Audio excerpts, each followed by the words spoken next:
প্রিয় দর্শক, আসসালামু আলাইকুম। একটি গুরুত্বপূর্ণ তথ্য বা মেসেজ আপনাদের দিয়ে রাখি। নারী তুমি বড়ই ভয়ঙ্কর।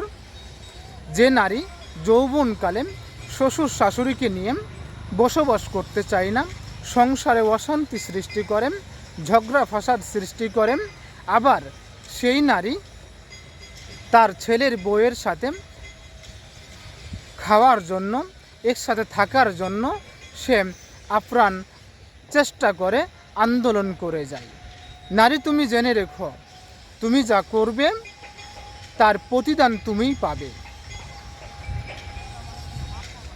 নারী তুমি জেনে রেখো, আজ তুমি সেই সংসারে বউ, কাল হবে তুমি সেই সংসারের শাশুড়ি। তাই সংসার এবং শ্বশুর শাশুড়িকে ভালোবেসে সেই সংসারটাকে আগলে রাখো, টিকিয়ে রাখো। দেখবা তোমার জীবন সুখে শান্তিতে ভরে গেছে। সবার কাছে তুমি রাজরানী হয়ে থাকবা সেই সংসারে। তাই সংসারকে অবহেলা না করে, শ্বশুর শাশুড়িকে অবহেলা না করে নিজের সংসারকে গুছিয়ে রাখো, শ্বশুর শাশুড়িকে ভালোবাসো, নিজের মায়ের মতো ভালোবাসো। দেখবে তুমিও একদিন সেই বৃদ্ধকালে তোমার বউয়ের কাছ থেকে, তোমার ছেলের বউয়ের কাছ থেকে সেই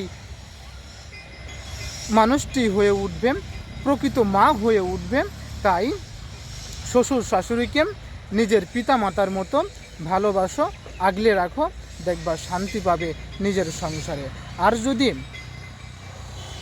শ্বশুর শাশুড়িকে ভালো না বাসো, নিজের সংসারটাকে ভালো না বাসো, তাইলে তুমি সেই সংসার থেকে একদিন না একদিন ছিটকে পড়বে।